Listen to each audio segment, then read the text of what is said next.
Et salut c'est Zera. On se retrouve du coup aujourd'hui pour une vidéo de comparaison de tomes. Donc les deux tomes 1, donc la version classique que j'ai depuis 2008 du coup, donc un vieux tome, et du coup le tome 1 édition anniversaire qui est sorti cette année. On va voir en fait qu'est-ce qui change, qu'est-ce qui a changé, qu'est-ce qu'il y a en plus, voilà, de ces deux éditions. Déjà on peut voir comme ça, hein, premier coup d'œil, que les couvertures, les jaquettes ne sont pas les mêmes. Là on a de la dorure et tout, on a quelque chose, hop, de sympa qui brille bien. Et pareil avec le dos. Et là, qu'on a quelque chose de classique pour l'époque, hein.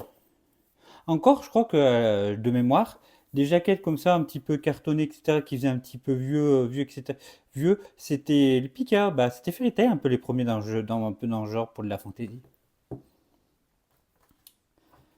Et là, du coup, hop, en dessous de la jaquette, du coup, on a cette illustration donc, qui reprend la couverture du tome 1 classique. Et on a là une autre illustration. Cette fois, je me tromperai pas pour la comparaison pour le papier parce que grossièrement, c'est, on va voir tout de suite que c'est pas le même. Alors en plus le papier Pika, moi je suis pas fan, mais on voit quand même qu'il est un petit peu moins jaune. Après mon édition, comme on peut voir, elle est vieille, hein. Ma première édition est quand même très vieille, mais le papier de Pika est quand même pas ouf, est quand même très jaune. Là, on peut voir déjà que c'est un peu blanc. Comme ça, déjà, je commence. Je ne dis pas de conneries comparé à l'autre vidéo que j'avais fait. Mais voilà, on voit bien la comparaison que c'est quand même, voilà, que le papier est quand même un peu de meilleure qualité, j'ai l'impression. Sans vouloir dire de conneries. On commence par le début. Du coup, on a pas les mêmes entrées, hein. Hop, j'essaie de me venir propre. Et là, par contre, on va commencer par des pages couleurs qu'il n'y a pas dans le tome. On verra après. Donc, on a quand même une dizaine de pages couleurs. Ce qui est sympa, que si on reprend le tome classique, alors déjà, on n'a pas le illustration dans l'autre. Et voilà, là, on a bien la même, mais en noir et blanc. Donc déjà, comme petit bonus, c'est plutôt sympathique. Et après, le tome, c'est à peu près le même, hein. Je feuillette comme ça pour vous montrer, mais on n'a pas de grosse différence à part les premières pages couleurs. Ce qui va plus nous intéresser, c'est du coup, là, on terminait ce tome sur la petite postface, les esquisses du dessin. Et sur celui-là, c'est là où c'est le plus intéressant, où on a plus de choses. C'est que, hop, on termine pareil par la postface, les esquisses. Mais on a tout un 6 ans plus tard, là, bon, voilà. Mais on a tout un passage avec des illustrations couleurs qu'on n'a pas dans le, du coup, dans le premier tome, qui est cool. Alors, pareil, là, je dis peut-être une connerie, mais je crois que cette illustration vient d'un autre livre Fairy Tail. Alors, je sais plus lequel exactement, mais d'après ce que j'ai vu, ça viendrait d'ailleurs. Mais voilà, après, bon, si t'as pas le livre en plus, comme moi, voilà, t'as tout ça en plus dans ton petite édition anniversaire.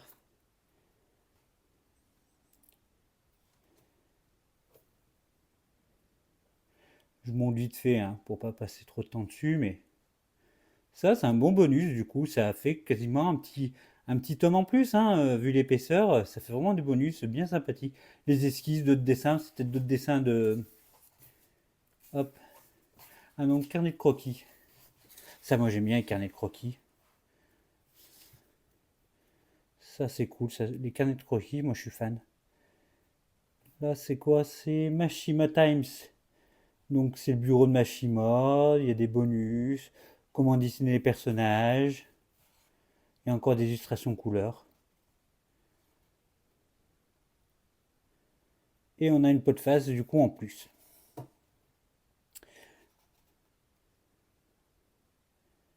Et, et voilà, après, ça présente de la pub.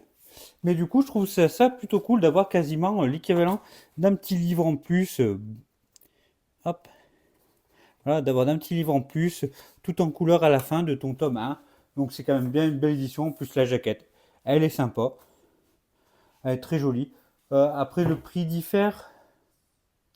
Là, on était à 12,50. Alors là, je vais pas avoir le bon prix, mais Je pense qu'on doit être à 7,50 peut-être Fairy Tail, ou ça peut-être augmenté, on doit être entre 7,50 et 8 euros, mais je sais plus. Non, peut-être 7,50, ça fait quand même un peu cher. Je sais pas, mais on a le prix classique, etc. Et là, on a 12,50. Voilà, donc on a quasiment un ouvrage en plus avec, ce que je trouve pas déconnant pour le prix. En plus, c'est de la page couleur, etc. qu'on n'avait pas avant. Donc ceux qui sont fans de Fairy Tail, faut vraiment pas y passer à côté. Je trouve que c'était quand même un bon. Non, ils ont fait quelque chose de sympa. Après, ils avaient fait aussi quelque chose de sympa aussi pour l'édition anniversaire du tome 34 de l'Attaque des Titans, qui était cool aussi, hein. Ils avaient fait un joli collector, etc. Où là aussi, ils vont faire aussi pour Blue Period, ils vont faire une édition anniversaire qu'on va prendre aussi pour le Thomas. Et d'après ce que j'ai compris, ça devrait être bleu dedans, ça devrait être bleu et blanc. Mais bon, j'ai pas tout compris, mais voilà. On a les deux tomes. On vous fera aussi voilà, une petite comparaison comme ça vite fait, en espérant que ça vous plaise. Et voilà pour cette comparaison. J'espère que ça vous a plu. N'hésitez pas à donner votre avis si vous en avez un, mais c'est vrai que c'est une petite édition moi, que je trouve vraiment sympa, hein, pour conclure. Je trouve que c'est cool, hein. Si on peut se le permettre, c'est vraiment bête d'y passer à côté parce que c'est vraiment une édition qui est très cool avec tout ce qui est à la fin, là, tout ce qui est en couleur. Je trouve que c'est sympa. Mais comme j'ai dit, je crois que ça vient d'un autre livre, d'un autre manga où il y a beaucoup d'illustrations et tout. Je sais plus comment il s'appelle. Je crois l'avoir vu passer, mais je me rappelle plus. Et bah, si vous l'avez déjà, ça vaut peut-être pas le coup de le prendre, quoi. Ça fera peut-être doublon. À part si vous voulez peut-être la jaquette. Après, moi, les jaquettes, c'est parce que je suis le plus fan, mais parce que de toute façon, à la fin, on voit que le dos. Donc voilà. J'espère que ça vous a plu. N'hésitez pas à commenter votre avis. Et j'arrête de parler. Je vous dis à bientôt la bise. Et bientôt pour la prochaine vidéo. Ciao!